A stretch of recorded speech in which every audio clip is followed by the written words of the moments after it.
In the isolated mountains of Kentucky, 1888, 12-year-old Sarah Miller lives in a community where girls disappear on their 12th birthdays, called away for marriage to wealthy men from distant towns. When Sarah's turn comes, she's taken to the grand Blackwood Estate, where she discovers the horrifying truth isn't just about child brides. It's something far more twisted, involving psychological experiments, a house that seems alive with whispers, and girls who never truly leave.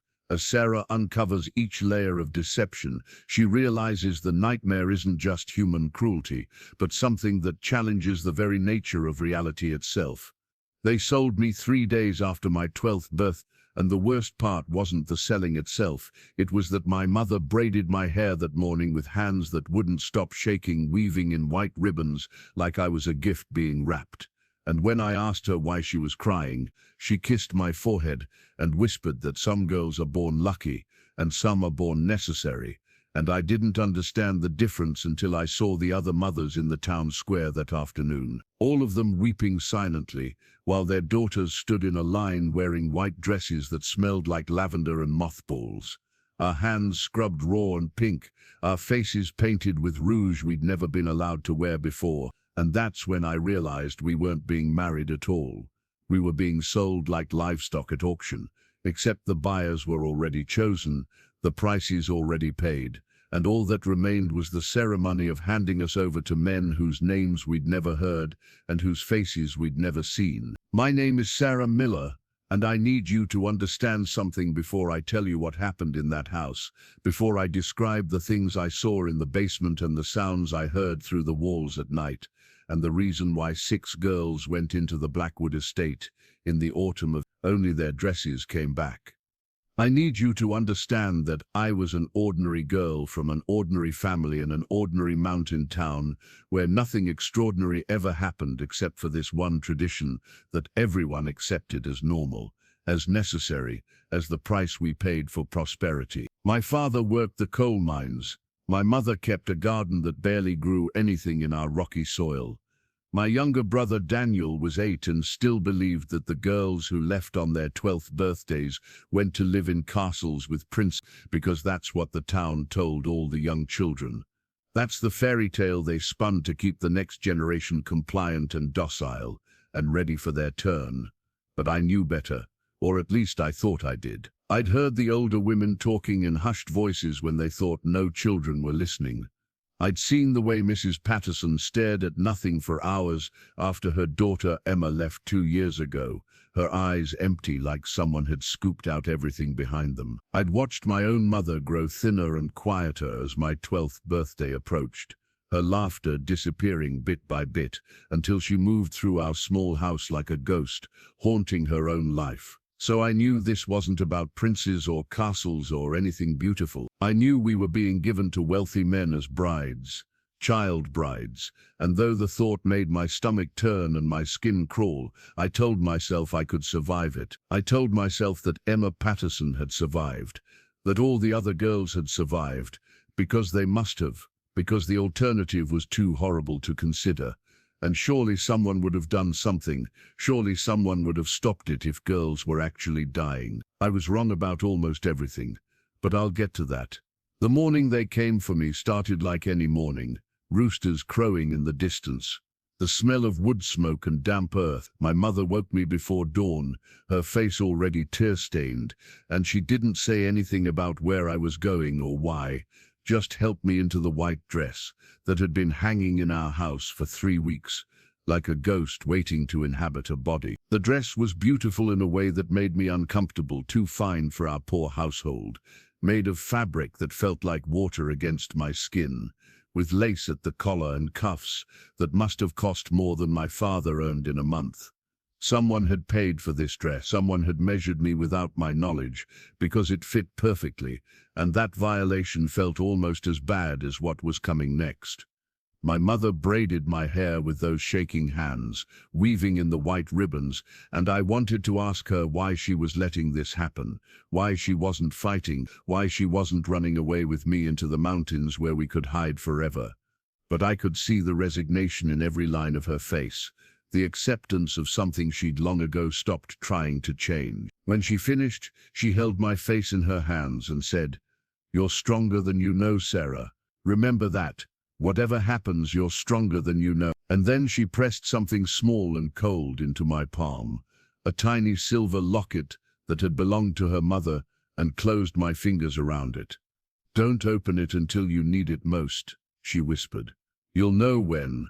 I wanted to ask what she meant, but my father appeared in the doorway, his face grey and aged beyond his 40 years, and he said it was time, and my mother made a sound like something breaking, and then we were walking down the dirt path toward the town square where 6 other families were gathering, 6 other girls in white dresses, 6 other mothers crying silent tears that they weren't allowed to explain. The town square of Hollow Creek, Kentucky wasn't much, just a cleared space of packed dirt surrounded by our small church, the general store, the blacksmith shop, and maybe 20 houses scattered up the mountainside like teeth in a broken jaw. But that morning it felt like a stage, and we were the performers in some terrible play that everyone had memorized except us. The 7 of us, myself, Rebecca Yates, who was 13 and had been kept back for an extra year for reasons no one would explain. Margaret Cole, who was my age, but tiny and fragile, looking like a bird with hollow bones. Patricia Drummond, who had tried to run away the week before and had been brought back with bruises on her wrists. Lily Sutton, who wouldn't stop crying. Eleanor Price stood perfectly still like she'd turned to stone, and Judith Carver, who kept whispering prayers under her breath. We stood in a line while the entire town gathered around us. Reverend Michael stood in front of the church, his Bible in his hands, his face wearing an expression I'd seen at funerals, and he began to speak about sacrifice and duty and the prosperity of the community, about how some are called to give more than others, about how God works in mysterious ways, and we must trust in his plan even when we don't understand it. The words washed over me like cold water because I wasn't really listening. I was watching the road that led out of town, watching for whoever was coming to collect us, and that's when I saw the carriages. 3 of them black as coal and shining like they'd been polished with oil, pulled by horses that were too perfect, too identical, moving in such perfect unison they might have been mechanical. They rolled into the square without making any sound, not the creak of wheels or jangle of harnesses or clip-clop of hooves that you'd expect, just this terrible silence that made everyone stop talking and stare. The carriages stopped in front of us, and for a long moment nothing happened, and I could hear Lily Sutton's crying and Eleanor Price's breathing, and my own heartbeat so loud it seemed impossible that everyone couldn't hear it. Then the door of the first carriage opened, and a man stepped out, and I understood immediately why my mother had been crying. He was tall and thin, dressed entirely in black, black coat, black vest, black trousers,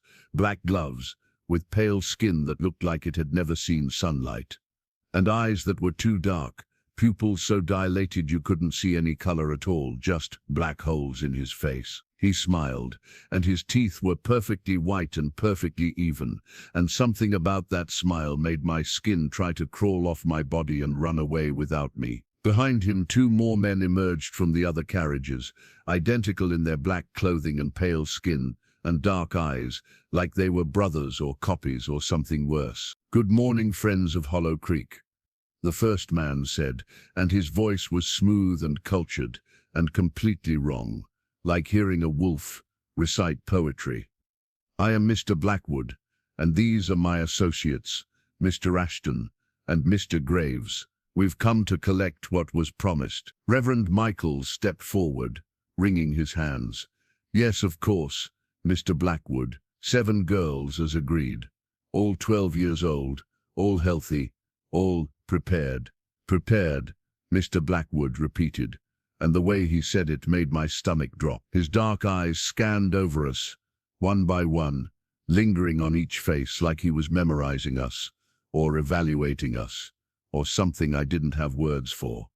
When his gaze reached me, I felt it like a physical touch, cold and invasive, and I had to fight not to step backward. "Yes," he said softly, "yes, these will do nicely. The house has been waiting. The house has been waiting. Not I have been waiting, or we have been waiting, but the house, like it was alive, like it had desires and needs. I saw Rebecca Yates glance at me, her eyes wide with the same fear I felt, and I knew she'd caught it too. That strange phrasing that suggested something worse than anything we'd imagined. "Your payment, Reverend," Mr. Blackwood said, and Miss Ashton handed over a leather bag that clinked with coins. Reverend Michaels took it with shaking hands, and I saw him flinch when his fingers touched Mr. Ashton's gloves, like he'd been burned or shocked or contaminated. The Reverend backed away quickly, clutching the bag to his chest, and I understood then that whatever this was, whatever we were being sold for, even the adults were afraid of it. They were sacrificing us to buy safety for themselves, and they knew it was wrong. But they were doing it anyway because the alternative was worse. "Come along, girls," Mr. Blackwood said, gesturing toward the carriages with one pale hand. "Your new life awaits." None of us moved. We stood frozen, 7 girls in white dresses, holding hands in a line, and for a moment I thought maybe if we just refused, if we just stayed still, they couldn't make us go. But then Patricia Drummond's father stepped forward and grabbed her arm, dragging her toward the first carriage, and my own father's hand landed on my shoulder, pushing me forward, and one by one our families forced us toward those black carriages, with their silent horses, and their doors that opened like mouths. They put 3 of us in each carriage.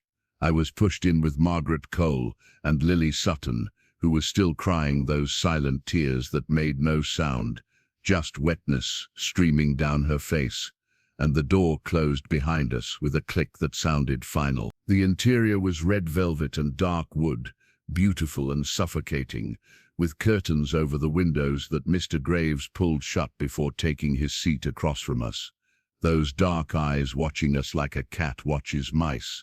"It's already caught." The carriage started moving, still silent, still wrong, and through a gap in the curtains I caught one last glimpse of Hollow Creek, the square where our family stood watching us leave. My mother collapsed against my father, who held her up, Daniel crying and reaching toward the carriage, and Reverend Michaels counting the coins with hands that wouldn't stop shaking. And then we were rolling up the mountain road, away from everything I'd ever known, towards something I couldn't even imagine yet. The ride lasted hours but felt like days. None of us spoke. Lily eventually cried herself into silence. Margaret stared at her hands. I watched Mr. Graves, trying to understand what he was, because the longer I looked at him, the more certain I became that he wasn't entirely human. His chest didn't rise and fall with breathing. He didn't blink. His pale skin had a quality like wax or marble, something that looked like skin but wasn't, not quite. And those eyes, those bottomless black eyes, seemed to see through us rather than at us, like we were transparent, like he could watch our thoughts moving beneath our skulls. "Where are you taking us?" I finally asked, my voice cracking from disuse. Mr. Graves smiled, and I wished I hadn't asked. "Home," he said simply. "We're taking you home." "This isn't our home." "Not yet," he agreed. "But it will be. The house has been waiting so long for new guests. It gets lonely, you understand. It needs company. It needs life." Again that strange phrasing, as if the house was alive, as if it had needs and wants and hungers. "What kind of house?" Margaret whispered, speaking for the first time. "The kind that remembers," Mr. Graves said, and refused to elaborate. No matter how many questions we asked, just sat there watching us with those terrible eyes while the carriage climbed higher and higher up the mountain, the air growing colder, the light filtering through the curtains growing dimmer, even though it was only afternoon, like we were ascending into a different season or a different world entirely. Finally, after what felt like an eternity, the carriage stopped. Mr. Graves opened the door and gestured for us to step out, and we did, because what choice did we have, stepping down onto gravel that crunched beneath our feet. And that's when I saw it, the Blackwood Estate. It was massive, a Gothic mansion of dark stone and darker wood, with towers that pierced the grey sky and windows that reflected nothing, just black squares like empty eye sockets in a skull. The building sprawled across the mountaintop in ways that didn't make architectural sense. Wings extending at odd angles, balconies jutting out where no balconies should be, a front door that was too tall and too narrow, and carved with symbols I didn't recognize. The grounds around it were overgrown with dead grass and twisted trees that had no leaves even though it was only October, and there was a smell in the air like old flowers and older meat, decay disguised as perfume. The other carriages had arrived, and the other girls were stepping out, all 7 of us now standing together in front of this nightmare house, and I saw my own fear reflected in 6 other faces, all of us understanding simultaneously that we'd been lied to, that this wasn't about marriage or brides or anything human at all, that we'd been brought here for something else, something worse, something that didn't have a name. "Welcome," Mr. Blackwood said, appearing beside us though I hadn't seen him move from his carriage, "to your new home. The house is pleased to finally meet you. It's been so very hungry." And as if in response to his words, I heard a sound like breathing coming from inside the mansion, a deep inhalation and exhalation that made the windows rattle in their frames, and the front door swing slowly open to reveal darkness beyond absolute darkness, that didn't just lack light, but seemed to absorb it, to eat it, and I knew with terrible certainty that if we walked through that door, we would never walk back out. Not as ourselves, not as anything recognizable. But we walked anyway, because Mr. Blackwood and Mr. Ashton and Miss Graves were behind us, herding us forward, and because there was nowhere else to go, no escape route down the mountain, no path back to our families, who had sold us for a bag of coins and their own safety. We walked toward that breathing darkness, 7 girls in white dresses, holding hands like children playing a game. Except this was no game, and we all knew it, and the house knew it too. And when we crossed the threshold, the door slammed shut behind us with a sound like a coffin lid closing, and that's when the real nightmare began. The darkness inside the Blackwood Estate was absolute for only a moment, before gas lamps flickered to life along the walls, revealing an entrance hall that was both magnificent and deeply wrong in ways I couldn't immediately articulate. The floor was black marble veined with something that looked like gold but moved slightly when you weren't looking directly at it, creating patterns that seemed to spell words in a language I didn't know. The walls were papered in deep crimson with a pattern of roses, except the roses had too many petals and the thorns were too sharp and too regular, like they'd been drawn by someone who had never actually seen a rose but had heard one described by a liar. A chandelier hung from the ceiling 3 stories above us, dripping with crystals that chimed softly, even though there was no breeze, playing a melody that made my teeth ache and my head feel stuffed with cotton. The 7 of us stood clustered together in the center of that hall, still holding hands, while Mr. Blackwood closed the door behind us with a gentleness that was somehow more terrifying than if he'd slammed it. The sound of the lock turning echoed through the space like a gunshot, final and damning, and I felt Lily Sutton's hand tighten around mine so hard her fingernails drew blood. But I didn't pull away because I understood we were all that we had now, 7 girls who barely knew each other, but were bound together by our shared doom. "Welcome, welcome," Miss Blackwood said, moving past us with that strange gliding walk that didn't quite look like walking, his feet seeming not touch the floor entirely. "I'm sure you're all tired from your journey. Mrs. Holloway will show you to your rooms and explain the house rules. You'll find everything you need has been provided. The house is very generous to those who understand their place in it."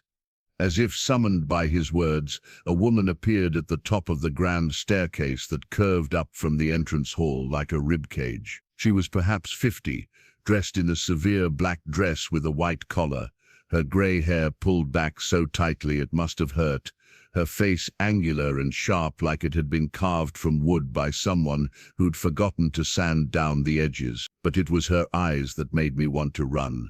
They were vacant, empty, like someone had scooped out everything human behind them, and left only the mechanical parts that knew how to see and move and speak, but didn't know how to be alive anymore. "Girls," she said, her voice flat and emotionless as a door closing. "Follow me." We didn't move. We stood frozen, and I could feel the resistance in all of us, the last gasp of defiance before survival instinct took over completely. But then Graves stepped closer behind us, and though he didn't touch any of us, I felt something cold radiating from him, like ice gives off cold, and that sensation was enough to get our feet moving, climbing those stairs behind Miss Holloway while Mr. Blackwood and his associates watched us ascend with expressions that might have been satisfaction or hunger or something else entirely.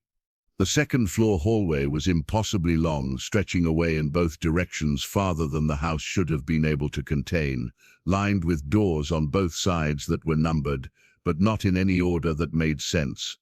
I saw door 7, then door 23, then door 2, then door 41, like someone had assigned numbers randomly or according to logic that existed in a different kind of mathematics. Gas lamps flickered along the walls at irregular intervals, creating pools of light and shadow that seemed to move independently of the flames, and I could have sworn I heard whispering coming from behind the doors we passed. Soft voices speaking in that same unknown language the floor patterns had spelled. Miss Holloway stopped in front of 7 doors clustered together, numbered 12, 12, 12, 12, and 12, all of them marked with the same number, which should have been impossible, but somehow wasn't surprising in this place, where nothing followed normal rules. She turned to face us, and in the gaslight her face looked even more inhuman, her skin waxy and stiff like a poorly made doll. "These are your rooms," she said in that dead voice. "Each of you will have your own. Inside you'll find clothes appropriate for your new position, toiletries, and everything else required for your comfort. You are not to leave your rooms after the house goes dark. You are not to open your windows. You are not to speak of what you see or hear during the night. You are not to explore the other floors without permission. You are not to enter any locked doors. You are not to ask questions about the other residents. And above all, you are absolutely forbidden from entering the basement under any circumstances. Breaking these rules will result in consequences that I promise you do not wish to experience." "What are we here for?" Rebecca Yates asked, her voice stronger than I expected, challenging. "Why were we brought to this place? What do you want, Warners?" Miss Holloway's empty eyes fixed on Rebecca with something that might have been pity, if she'd still been capable of that emotion. "You're here to serve the house's purpose. What that purpose is will become clear in time, or it won't, and you'll serve it anyway. Now each of you choose a door. Your name will be on a card inside. That's how you'll know which room is yours." It seemed like a trick, 7 identical doors, all marked with the same number, but we were too exhausted and too frightened to argue. Patricia Drummond reached for the nearest door and pushed it open, revealing a bedroom that was surprisingly normal, a bed with a white quilt, a dresser, a wardrobe, a small desk, a window with white curtains. She stepped inside cautiously, and we heard her gasp. "It has my name," she called back. "There's a card on the desk with my name written on it." One by one we each chose a door, and impossibly, each room we entered had our own name waiting for us. Like the house had known which door each of us would choose, or like the rooms rearranged themselves to match our choices, which seemed more likely in this place where nothing was fixed or certain.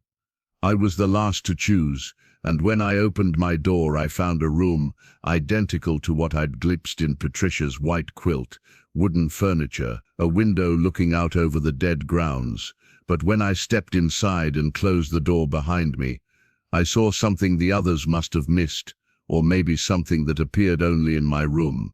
On the wall opposite the bed, partially hidden behind the wardrobe, was not a regular door, but something smaller, maybe 4 feet high, painted the same color as the wall so it was almost invisible, with a keyhole but no handle. A child-sized door, or a door for something that wasn't quite human.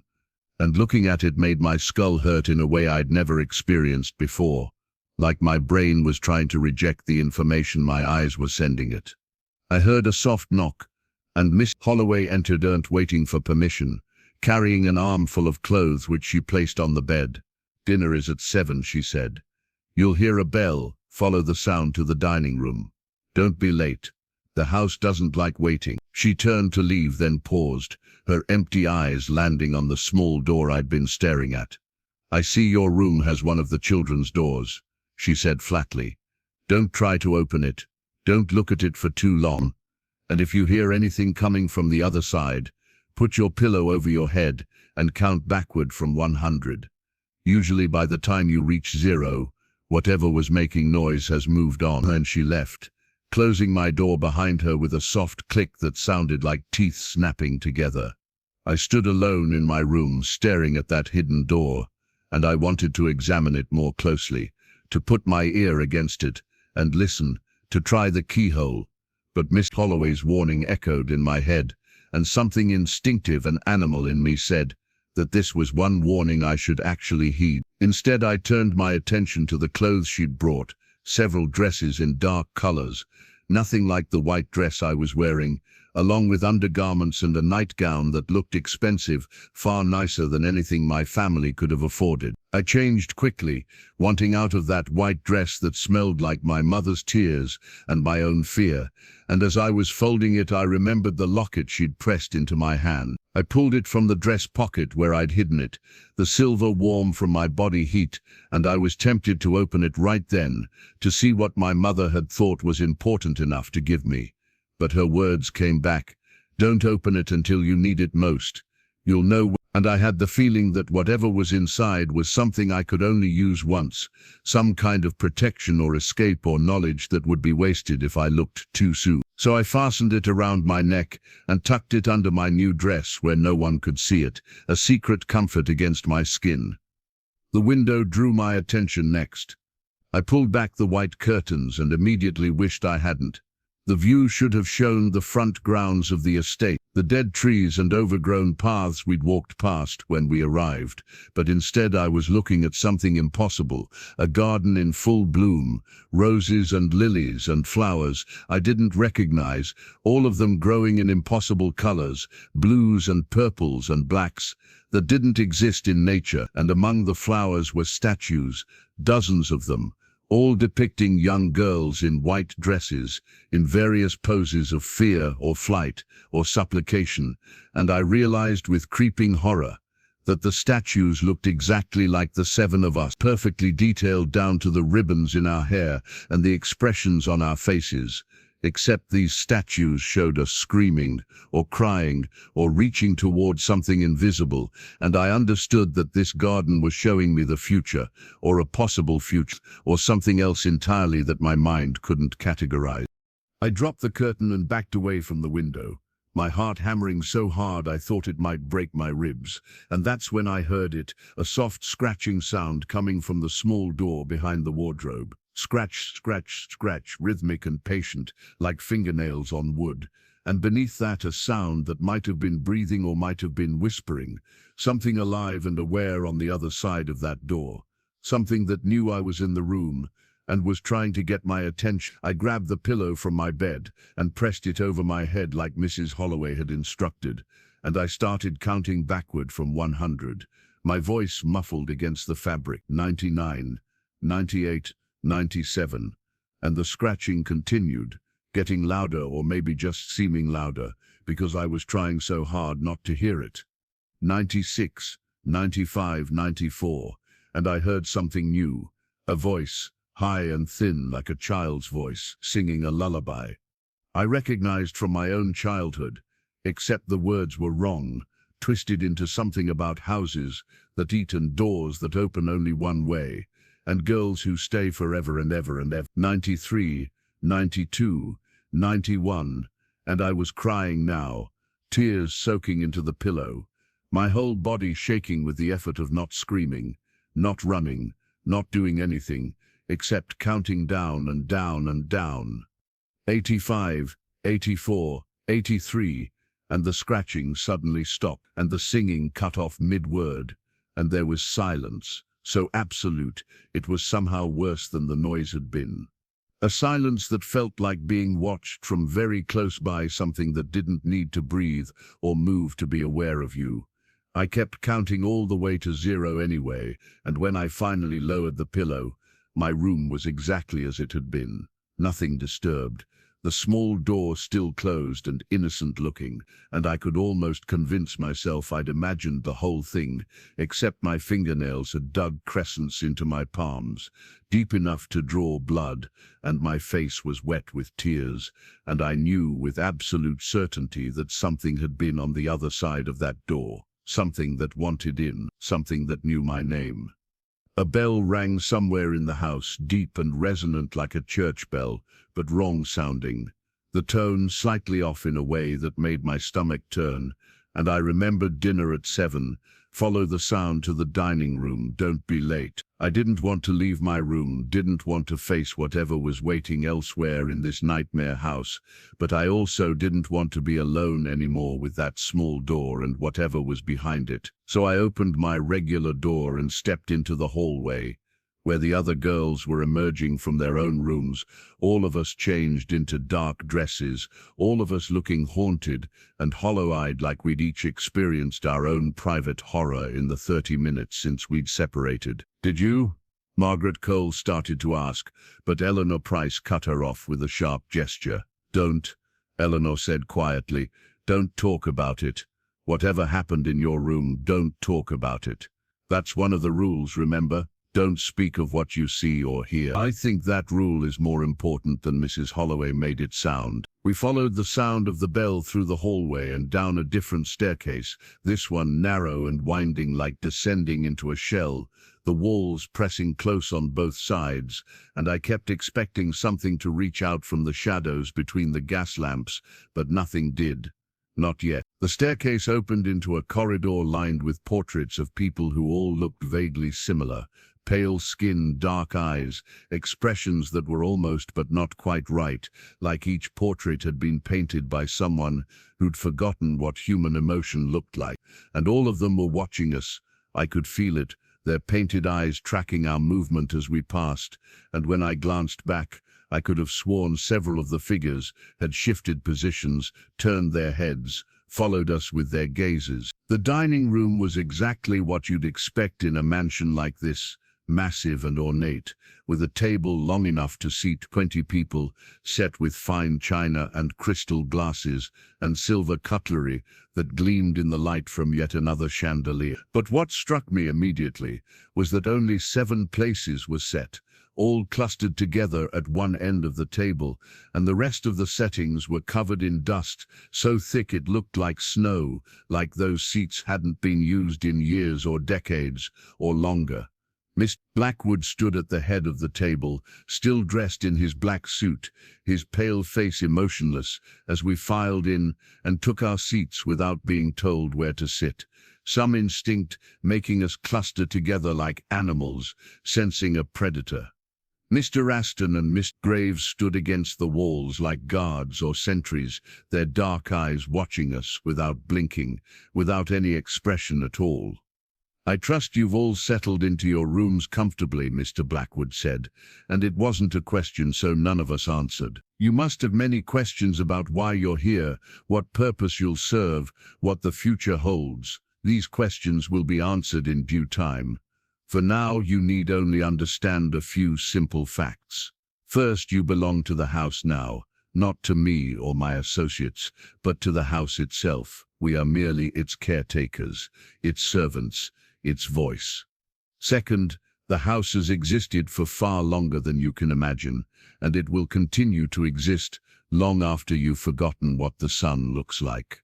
Third, you are not the first girls to live here, and you will not be the last. The house has had many guests over the years, and it remembers every single one of them.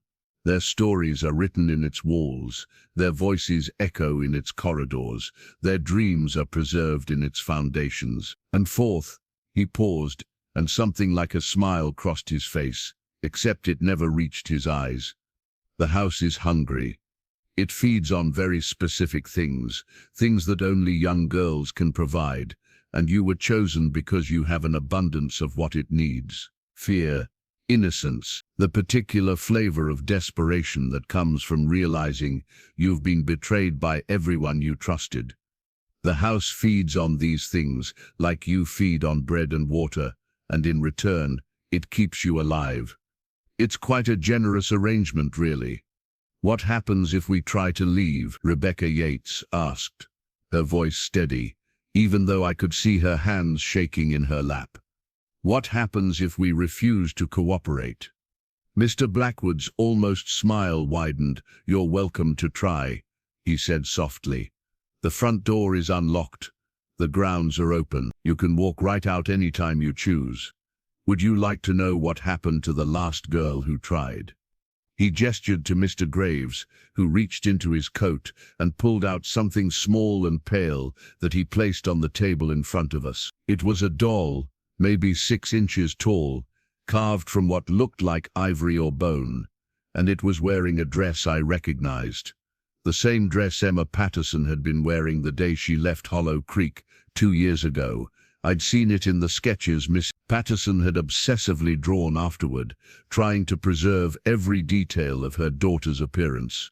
The doll's face was carved with exquisite detail, and it looked exactly like Emma, down to the small mole on her left cheek, and the way her hair curled at the ends. And as I stared at it, I saw its tiny chest move, rising and falling with breath, and its eyes were alive, blinking, full of terror and awareness, and I understood with horror so profound it felt like drowning that this wasn't a carving of Emma Patterson.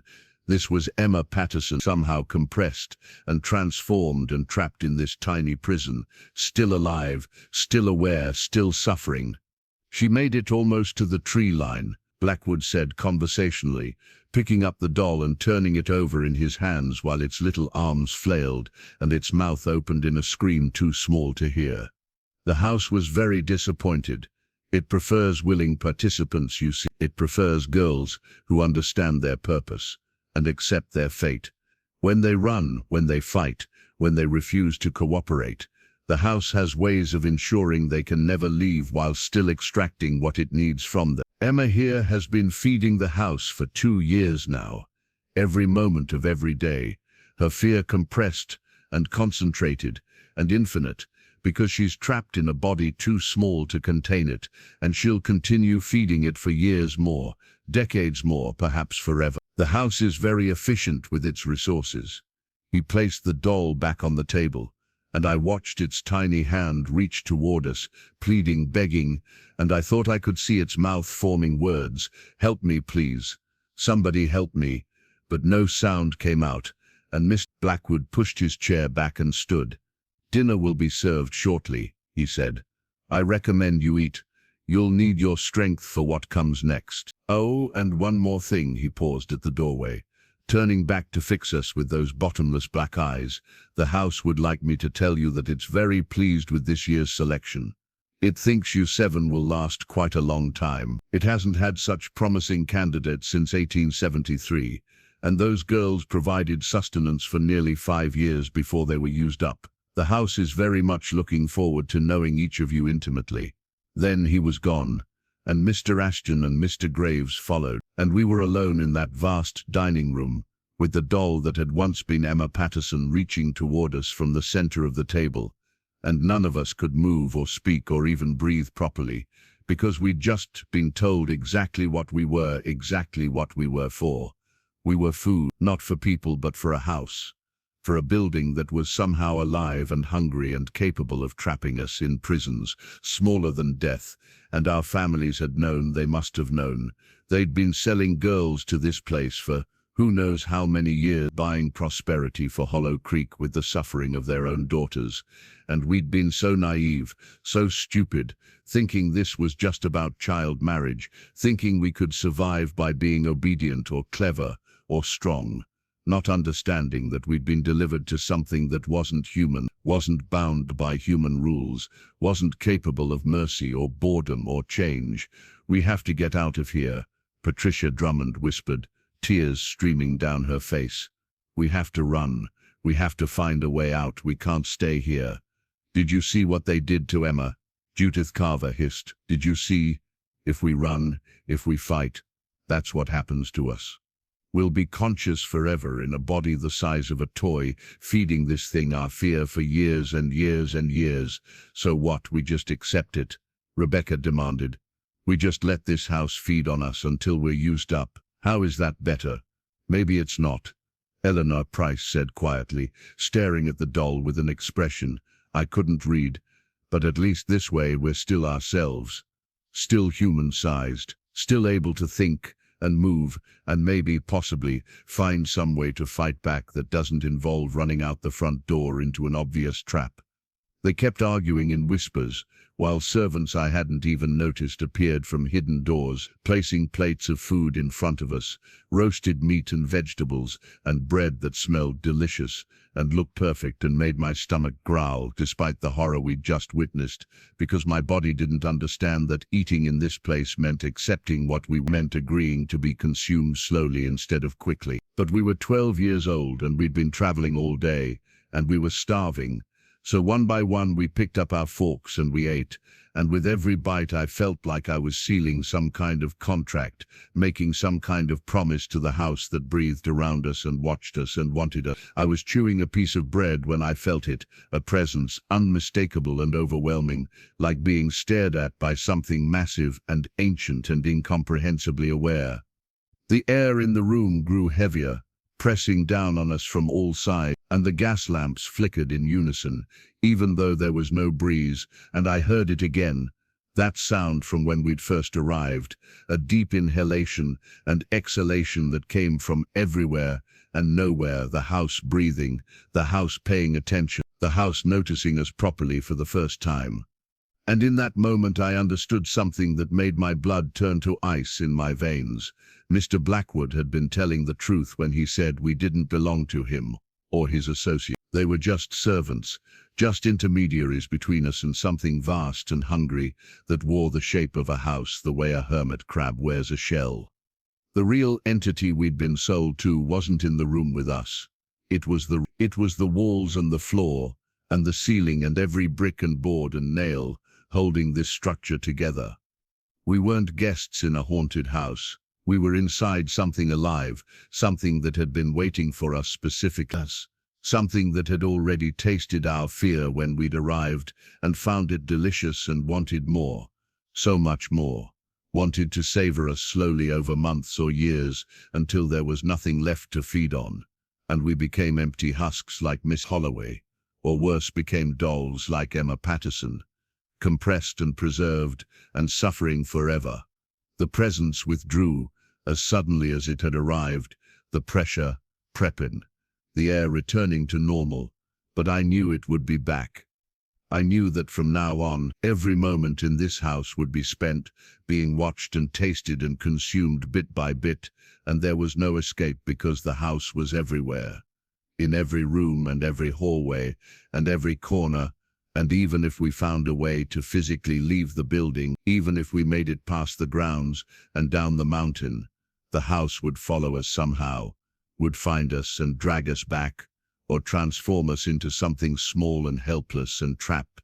Unless there was something I was missing, some detail or clue or possibility that I hadn't seen yet. My mother's words echoed in my mind, "You're stronger than you know," and I touched the locket hidden under my dress, feeling its warmth against my skin, and I made a decision then that probably saved my life, or possibly damned me worse than anything else could have. I decided I wasn't going to be passive. I wasn't going to wait for the house to consume me. I was going to figure out what this place was, how it worked, what it really wanted, and if there was even the smallest chance of fighting back, or escaping, or surviving, I was going to find it. "We need to work together," I said quietly, and the other girls stopped their arguing and looked at me. "We need to share information. Whatever we see in our rooms, whatever we hear at night, whatever we learn about this place, we tell each other. No secret, no hiding things because we're scared, or ashamed, or confused. The house wants us isolated and terrified, so we do the opposite. We stick together, we pay attention, we look for weaknesses, and we survive long enough to find a way out that doesn't end with us as dolls on someone's shelf." For a moment no one responded, and I thought maybe I'd miscalculated, maybe fear had already broken them too completely. But then Rebecca nodded slowly, and Margaret reached over to squeeze my hand, and one by one the others agreed. Even Patricia, who'd wanted to run, even Judith, who'd seemed ready to give up entirely. 7 girls in a house that wanted to eat them, making a pact to resist, to fight, to survive. It probably wouldn't be enough. It probably wouldn't matter. But it was something, and something was better than nothing. And in a place where hope had been deliberately stripped away, even a tiny spark of defiance felt like rebellion. We finished our meal in silence, and when the servants came to clear our plates they moved like automatons, never making eye contact, never speaking, and I wondered if they'd once been like us. Girls brought here and consumed so completely, they'd become these hollow things that serve the house without thought or will. Or maybe they'd always been this way, constructed rather than born. Pieces of the house itself, wearing human shapes to make us feel less alone, even as they reinforced how trapped we really were. Mrs. Holloway appeared in the doorway. "Time to return to your rooms," she announced in that dead voice. "The house will be going dark soon. Remember the rules. Stay in your rooms. Don't open your windows. Don't listen to what you hear. Don't speak of what you see. And then your door opens by itself during the night. Close your eyes and pretend to be asleep until it closes again." That was a new rule, one she hadn't mentioned before, and the way she said it, so matter-of-fact, so resigned, told me this was something that happened regularly, something we should expect and fear. I wanted to ask, what would happen if we didn't close our eyes? What would come through a door that opened by itself? But I remembered Eleanor's warning about not asking questions, and kept my mouth shut. We filed out of the dining room, and back through the corridor with its watching portraits, up the spiral staircase with its pressing walls, into the hallway with its impossible doors, and one by one we separated into our individual rooms, each of us alone again with whatever horrors waited in the dark. I closed my door and turned to face my room, and immediately I knew something had changed while I'd been gone. The small door behind the wardrobe was open, just a crack, maybe an inch of darkness visible beyond it, but definitely open when it had been closed before, and I could hear something breathing on the other side, slow and deliberate, and I knew that whatever I did next would set the pattern for how I survived or didn't survive in this place. I could follow Mrs. Holloway's rules, ignore the door, pretend I didn't see it, go to bed, and pull the covers over my head like a child hiding from monsters. Or I could be brave, or stupid, or desperate enough to look, to see what the house wanted to show me, to gather information even if that information broke something in my mind. I took 3 steps toward the small door before I could talk myself out of it, and I crouched down to peer through the crack into the darkness beyond.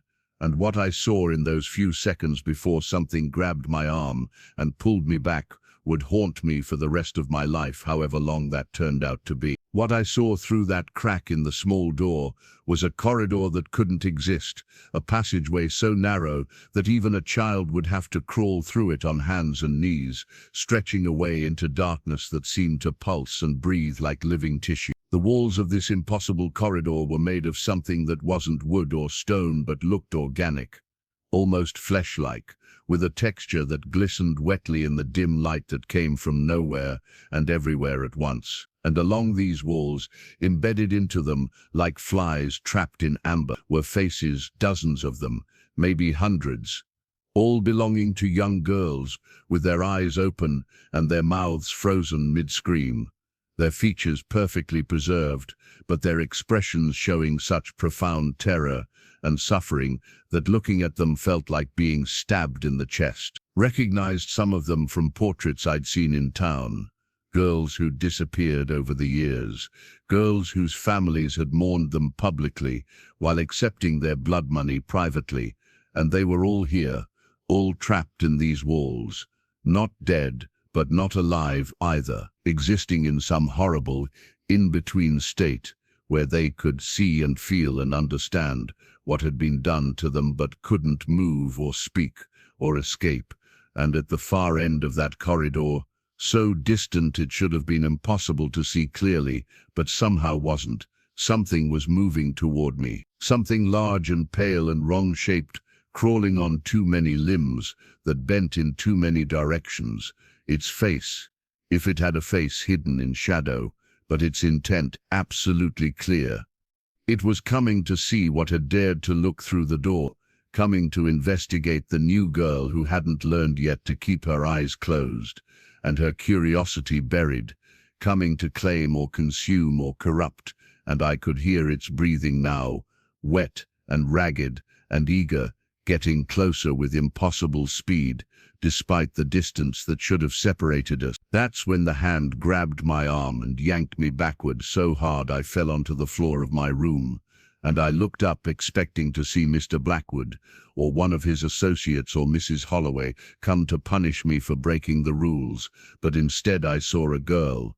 She was perhaps 14, dressed in a nightgown that might have been white once but was now grey with age and dirt, her dark hair hanging in tangled curtains around a face that was gaunt and hollow-eyed, but still somehow beautiful in a way that spoke of what she'd been before this place had started consuming her. She slammed the small door shut with strength that seemed impossible for her thin arms, and I heard something on the other side hit the door hard, an impact that shook the wall and made the wardrobe rattle, followed by a sound like nails scraping on wood.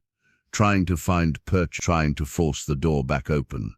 The girl pressed her back against the door, breathing hard, her eyes wild and terrified, but also determined, holding it shut through sheer force of will, while whatever was on the other side pushed and scraped and made sounds that hurt to hear. Sounds like language, but not any language human throats could produce. We stayed frozen like that for what felt like hours, but was probably only minutes. Her holding the door shut and me sprawled on the floor staring at her, until finally the scraping stopped and the pressure against the door ceased, and the terrible silence returned. The kind of silence that meant something hungry had given up for now but would definitely be back later. The girl sagged against the door, her whole body trembling with exhaustion, and when she spoke her voice was hoarse like she hadn't used it in a long time. "You stupid, stupid fool," she whispered. "Never look through the children's doors. Never. Don't you understand what those passages are? They're the house's veins, its circulatory system, the corridors it uses to move parts of itself from one place to another. And what moves through them," she shuddered, "what moves through them are the collectors, the things that gather what the house needs. And if they'd gotten hold of you this soon, on your very first night, you'd have been processed and integrated before anyone even knew you were missing, and there'd be a new face in those walls and one less girl for the house to play with properly." I found my voice finally, though it came out small and broken. "Who are you? How did you get in my room? Are you one of us? One of the girls they brought here?" She laughed, but it was a sound with no humor in it, just bitterness and exhaustion, and something close to madness. "I'm Catherine Blackwood," she said, and the name hit me like cold water because I'd heard it before, whispered in Hollow Creek in the stories the old women told when they thought no one was listening. "I was brought here in 1873, 15 years ago, when I was 12 years old, same as you. I'm the last one left from my group. The other 6, well, some of them are in the walls now. Some of them are dolls in Mr. Blackwood's collection. One of them is something worse that I don't have words for, and all of them stopped being themselves a long time ago. I survived by learning the rules, the real rules, not the ones Mrs. Holloway tells you, but the ones you have to figure out on your own, the loopholes and exceptions, and ways to give the house what it wants without giving it everything." She moved away from the door finally, satisfied it would stay closed, and sat on the edge of my bed like her legs couldn't hold her anymore. In the gaslight I could see how thin she was, bones visible under skin that had gone translucent from too many years without sunlight, and there were marks on her arms that looked like burns or brands, symbols I didn't recognize burned into her flesh, in patterns that made my eyes hurt when I tried to focus on them. 15 years, I breathe, unable to comprehend it. You've been here for 15 years, but you don't look, I mean, you should be 27 now, but you look 14, she finished. 15? That's another thing the house does. It feeds on us, yes, on our fear and our suffering and our slow realization that we'll never escape, but it also preserves us, keeps us young, keeps us exactly as we were when we arrived, because that's what it prefers, that's the vintage it finds most palatable. I haven't aged a day since my body thinks I'm still 12 years old, even though my mind has lived through 15 years of horror that would break most adults in 15 minutes. It's a gift and a curse, immortality without freedom, youth without hope, existence without life. I wanted to ask her so many questions, how she'd survived when the others hadn't, what the real rules were, whether there was actually any way to escape, or if she was just prolonging the inevitable. But she held up one hand to stop me before I could start. "We don't have much time," she said urgently.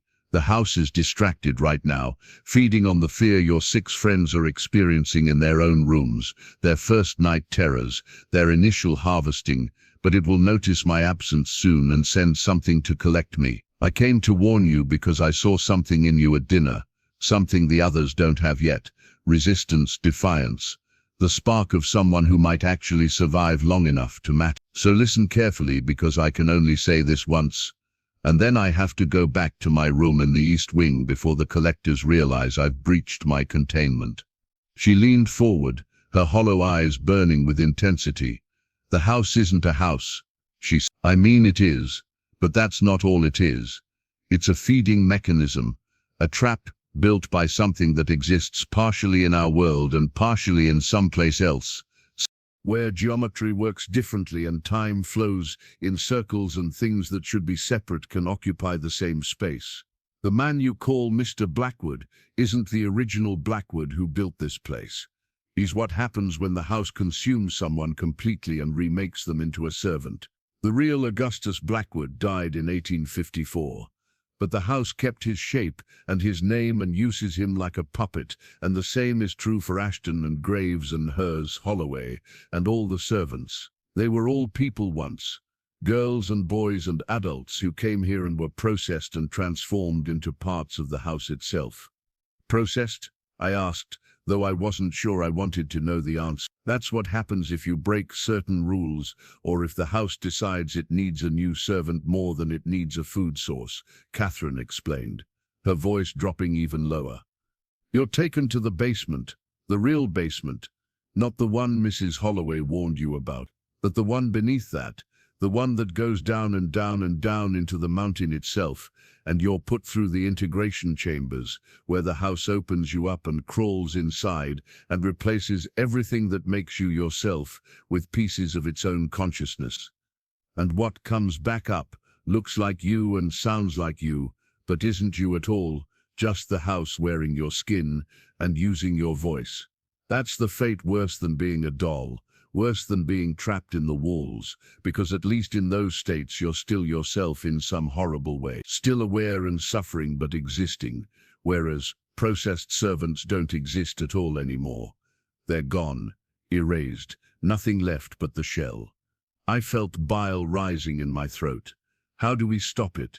How do we get out? There has to be a way. You've survived 15 years, so there must be something. There's no way out, Catherine said flatly, and the certainty in her voice was worse than anything else she'd told me. "Every exit leads back inside.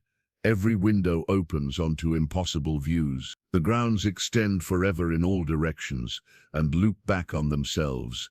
I've tried everything, every possible escape route, every clever plan, every desperate gamble, and they all fail, because the house isn't really on this mountain. It's just using the mountain as an anchor point. The physical structure you see is only a small part of what the house actually is. Most of it exists in that other place, that elsewhere, and you can't escape from something that's simultaneously everywhere and nowhere." "Then why are you telling me this?" I demanded, feeling hope crumble into despair. Why bother warning me if there's no escape, if we're all going to end up as dolls or walls or servants eventually? What's the point? Catherine smiled, and for the first time there was something genuine in it, something almost human, because there's no way out. But there might be a way through, she said. The house has a heart, a core, the place where it keeps its essential self, its consciousness, its will. It's in the deepest basement, past the integration chambers, in a room that shouldn't exist but does. I've seen it once, years ago. When I was being punished for trying to burn down the East Wing, they dragged me down there intending to process me, but something went wrong with the machinery or the ritual or whatever they use, and I ended up escaping back to the surface before they could finish. But I saw it, Sarah. I saw the heart of the house. And it's vulnerable. It's powerful, yes, but it's also desperately hungry in a way that suggests weakness, need, dependence. If someone could get to that heart, if someone could damage it or disrupt it or understand it well enough to negotiate, you think we could kill it? I whispered. I think maybe we could wound it enough to escape, Catherine said, or at least understand it enough to find a loophole in whatever rules or contracts or cosmic agreements keep it anchored here. But it would take all of you working together. All 7 of you sharing information and taking calculated risks and being willing to endure things that will break you temporarily in order to maybe, possibly survive permanently. And it would take tons or years of gathering intelligence and testing boundaries and waiting for the right moment, because the house is patient and clever and it learns from its mistakes. And if you try anything too soon or too obviously, you'll just end up processed or dulled or walled like all the others. She stood up abruptly, her head cocked like she was listening to something I couldn't hear. It's noticed, she said urgently. It knows I'm here. I have to go now, before the collectors come. Remember what I told you? The children's doors lead to the house's veins, never look through them again. The basement has levels, multiple levels, and the deeper you go, the more real the house becomes. Mr. Blackwood and his associates can be fooled or delayed because they're just puppets, but the house itself can't be tricked. Only temporarily distracted. And most importantly, she grabbed my shoulders, her thin fingers digging in hard enough to bruise. Don't trust what you see. The house shows you things, visions and memories and possible futures, and some of them are true and some are lies, and some are both simultaneously. Learn to tell the difference, or you'll go mad trying to sort reality from manipulation. Wait, I said desperately, as she moved toward my door. How do I find you again? How do we communicate? If we're going to work together, we need to be able to share information. The house is always listening, Catherine said, opening my door just a crack and peering into the hallway. We can't communicate directly. It would notice and punish both of us. But there are ways to leave messages, dead drops in places the house doesn't pay attention to because they're too mundane or too damaged. The library on the 3rd floor has books that are falling apart, pages loose and scattered. If you write a message on one of those loose pages and hide it between other books, I can find it when I'm allowed to wander. And in the conservatory in the south wing, there are dead plants, flowers that failed to thrive in the house's presence. If you rearrange them in certain patterns, I can read them like a code. I'll teach you the system over time. But for now, she glanced back at me one last time. Survive your first night. Don't open your door if it opens by itself. Don't respond to any voices that sound like your mother or your brother or anyone you love. Don't look in mirrors after dark. And whatever you do, don't go into the basement until you're ready. Until you understand what you're facing. Because once you start descending those stairs, understand, and couldn't escape, sacrificing their daughters not out of cruelty but out of terror and resignation and the desperate hope that someone else's suffering might buy them safety. I turned to the other girls and I showed them the locket, and I told them what I understood, and I saw recognition dawning in their faces, saw them reaching for their own capacity for forgiveness, for love that persisted despite betrayal, for compassion that extended even to the thing that had been consuming them. And one by one we began to cry, not tears of fear or despair, but tears of release, tears of letting go of anger and rage and hatred, tears that came from finding love again after 3 months of believing it had been stolen from us, tears that were poison to a house built on suffering and sustained by despair. We turned to face the architect, and we held hands in our circle, and we looked at that child figure with its multiple configurations and its composite consciousness made of 6,000 screaming girls, and we loved it. We loved all those girls who'd been where we were, who'd suffered what we'd suffered, who'd been consumed and transformed and trapped in eternal anguish through no fault of their own. We loved them for their courage and their fear and their humanity that persisted even after everything else had been stripped away. We loved them enough to want them free, to want them released, to want them granted the mercy of true death, even if that death included our own deaths, even if loving them enough to kill them meant killing ourselves in the process. The effect was immediate and catastrophic. The heart behind the architect began to beat irregularly, its rhythm stuttering and skipping, dark fluid leaking from cracks that appeared in its impossible chambers. The child figure flickered and dissolved and reformed and dissolved again, thousands of faces flashing across its features, all those consumed girls briefly visible individually before being subsumed back into the collective. And the architect screamed, not with pain but with relief, with gratitude, with the overwhelming emotion of prisoners granted pardon after centuries of sentence, with the joy of finally being allowed to stop existing. The chamber began to collapse, walls cracking and floor buckling and ceiling descending, reality itself coming apart as the house's heart failed and its systems shut down and its autonomous feeding cycle finally ended. We heard sounds from above, from all 17 levels, sounds of servants waking from their puppet states and screaming with returned consciousness before being crushed or absorbed or released into whatever came after processing. We heard the faces in the walls crying out one last time before going silent forever. We heard the dolls shattering and the portraits burning and the entire structure of the Blackwood Estate beginning its final death throes. Run, the architect whispered, with the last of its strength, with 6,000 voices speaking in perfect unison one final time. Run up and out. The house is releasing you. You have maybe 60 seconds before total collapse. Run, and don't look back, and don't forget us, and don't let this happen again. Don't let anyone build anything like this ever again. Tell the world what happened here. Make them understand. Make them stop sacrificing girls to feed things that should never have existed. Run, Sarah Miller, and Rebecca Yates, and Margaret Cole, and Patricia Drummond, and Lily Sutton, and Eleanor Price, and Judith Carver. Run, and live, and remember us. Remember all of us.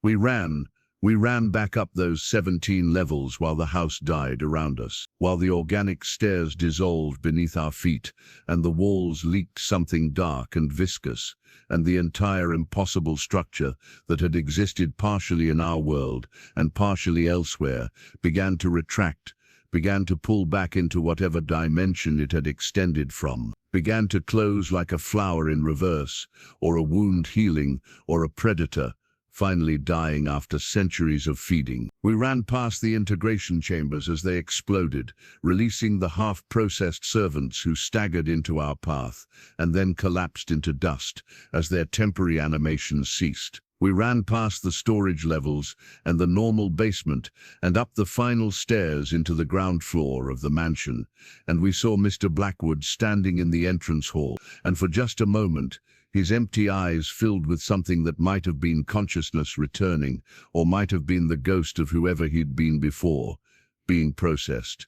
And he mouthed words we couldn't hear, "Thank you," before his body crumbled like paper and blew away like ash. We ran through the entrance hall and the front door that was hanging open, and we ran across the dead grounds toward the path down the mountain, and behind us the Blackwood Estate was folding in on itself, was collapsing, not just architecturally but dimensionally, was disappearing back into whatever elsewhere it had come from, taking with it all the horror and all the suffering and all the 6,000 girls who were finally being allowed to stop existing, who were finally being granted the mercy of true death, after centuries of consciousness without release. We ran until we couldn't run anymore, until we were miles down the mountain, until the sun was rising and we could see Hollow Creek in the valley below. And only then did we stop and look back and see that where the Blackwood Estate had stood, there was now just empty mountain, just rocks and dead trees, and no sign that anything had ever been there. No ruins or rubble or evidence that the house had existed at all, except in our memories and in the trauma we'd carry for the rest of our lives. We walked into Hollow Creek at dawn, 7 girls in nightgowns that were torn and filthy, our feet bleeding, our faces hollow, our eyes holding knowledge that 12-year-olds shouldn't possess. And we found the town square filled with people who were confused and frightened because they'd woken to discover they couldn't remember why they'd been sacrificing their daughters, couldn't remember the house on the mountain, couldn't remember the bargain they'd made or the prosperity it had brought, the house's influence on their memories dissolving along with the house itself, leaving only gaps and confusion and the terrible feeling that they'd done something unforgivable but couldn't remember what. My mother saw me first, and she ran toward me screaming my name, and she grabbed me and held me and sobbed into my hair, and I hugged her back and I told her I forgave her even though she didn't remember what she needed forgiveness for. And she cried harder and held me tighter and whispered that she'd had the worst dream, the most horrible nightmare about losing me, and I told her it was okay. It was over, we were together again, and we were safe. The 7 of us stayed together for the rest of our lives. We became sisters in truth, if not by blood, bound by shared trauma and shared survival, and we made it our mission to ensure nothing like the Blackwood Estate could ever happen again. We traveled and we spoke, and we told our story to anyone who would listen, and most people didn't believe us, dismissed it as fantasy or trauma-induced delusion or elaborate hoax. But some people believed, and some of those believers started investigating other places where girls disappeared mysteriously, other communities that seemed inexplicably prosperous despite geographical disadvantages, other deals that might have been made with things that shouldn't exist. The world was full of horrors, and we were just 7 traumatized women doing our best. But we saved some, and that had to be enough, had to matter. Had to mean that what we'd endured served some purpose beyond our own survival. Catherine's body was found in the ruins of the East Wing, or at least that's what we told people, though in truth we never found any ruins at all, never found any evidence that the house had existed. But we held a funeral for her, anyway, and for Anne Mercer, and for Emma Patterson, and for all 6,347 girls whose names we didn't know but whose suffering we'd witnessed, whose consciousness we'd helped release, whose final gift to us had been the time to escape while they dissolved into whatever came after collective death. I kept the locket my mother gave me, wore it every day for the rest of my life, and sometimes when the nightmares were particularly bad, I would open it and look at that photograph and remember that love was stronger than horror, that forgiveness was more powerful than revenge. That 7 frightened girls had somehow managed to do what seemed impossible, had wounded something ancient and vast and hungry enough that it died, had freed thousands of trapped souls, had survived when survival seemed impossible. The scars never fully healed. None of us ever had children, couldn't bear the thought of bringing daughters into a world that contained things like the Blackwood Estate, couldn't risk them being taken the way we'd been taken. We all had nightmares, all heard phantoms scratching at non-existent doors, all felt phantom cold touches against our foreheads in the moments between waking and sleeping. Margaret never spoke again after that night, went completely silent for reasons she couldn't or wouldn't explain. Lily never stopped crying, tears leaking constantly from her eyes like a wound that wouldn't close. Judith became a nun, devoted her life to God with the fervent intensity of someone who'd seen hell and needed to believe heaven existed as counterbalance. Patricia developed a tremor in her hands that no doctor could treat. Eleanor grew increasingly paranoid, convinced that the house hadn't truly died, that somewhere it was rebuilding, preparing to feed again. Rebecca Beacon, investigator of the supernatural, spending her life hunting for other feeding mechanisms, other architectural horrors, other places where reality had been corrupted by things that shouldn't exist.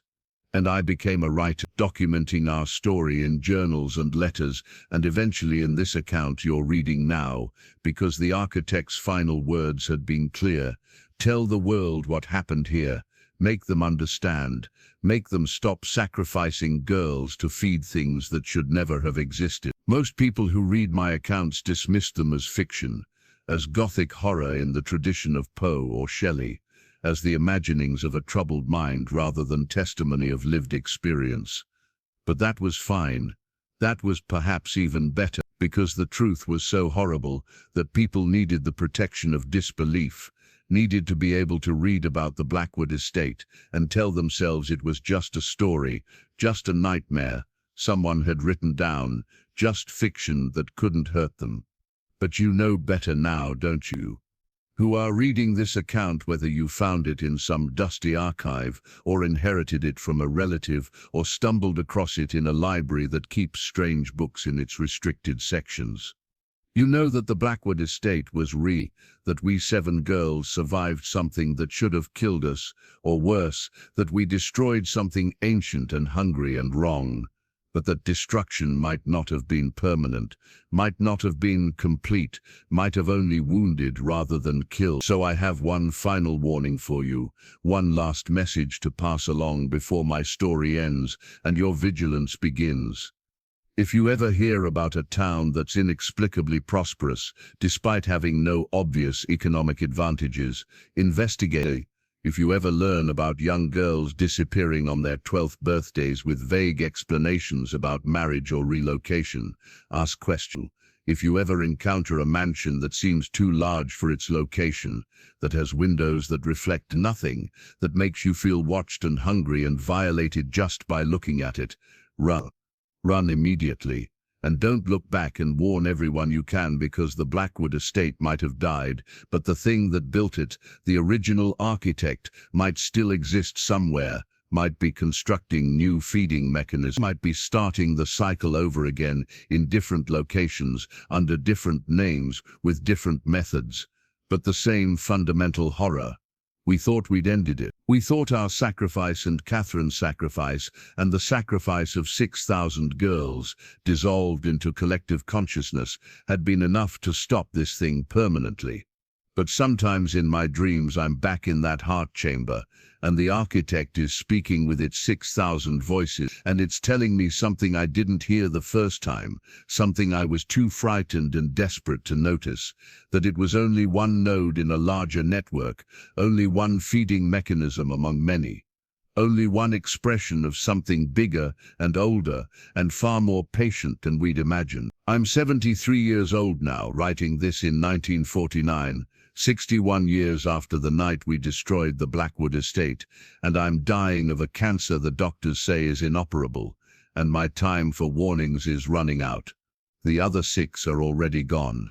Margaret died Judith in 1931, Patricia in 1938, Eleanor in 1942, Rebecca just last year in 1948, and soon I'll join them, and no one will be left who actually survived the house, who actually witnessed what it was and what it did and what it cost to destroy it.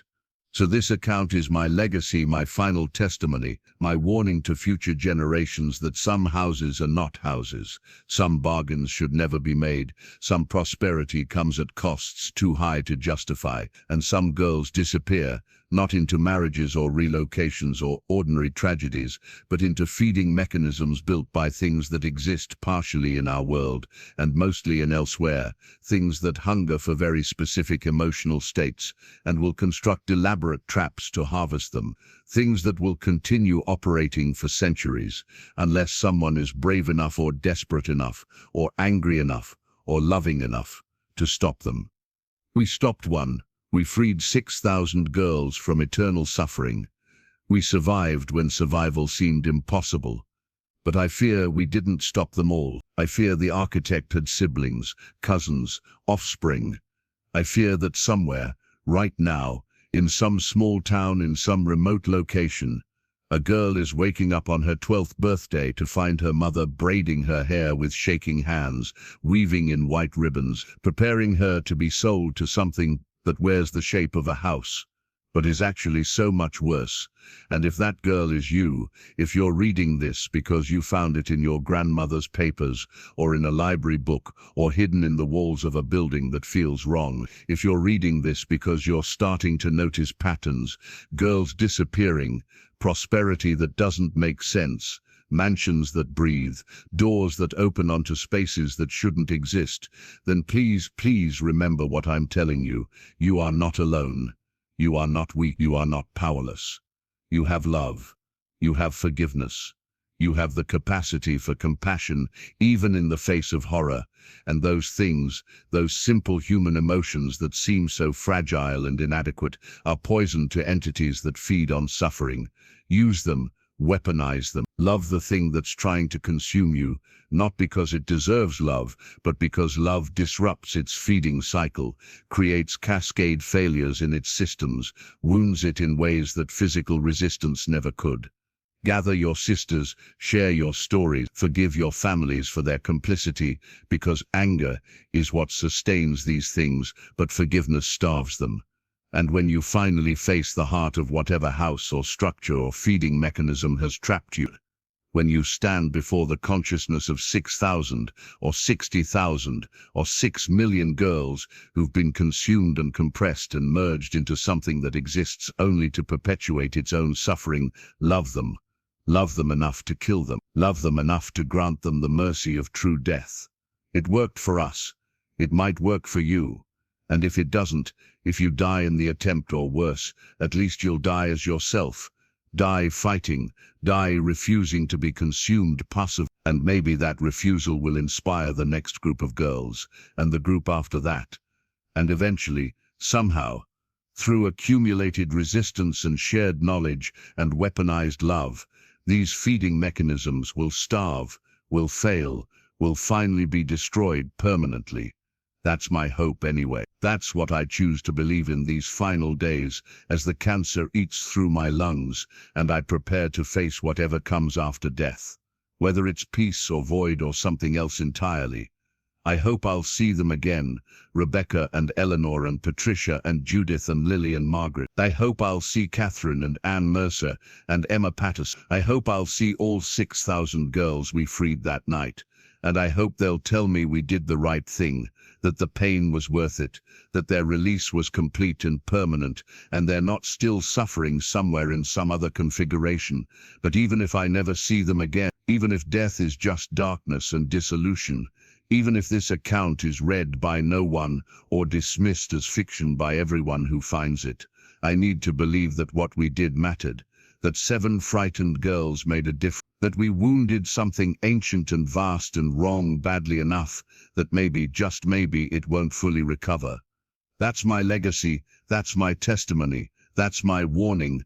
The house is not dead. The architect had family. The feeding continues elsewhere. But it can be stopped. We proved that. 7 12-year-old girls proved that. So, if you're reading this, if you recognize the patterns, if you suspect you're being prepared for something terrible, remember you are stronger than you know. You have weapons you don't recognize. And love, real love, the kind that persists despite betrayal and forgives despite harm and encompasses even monsters who don't deserve it, is the most powerful weapon of all. Use it well. Survive if you can. And if you can't survive, at least die free. That's all any of us can hope for in the end.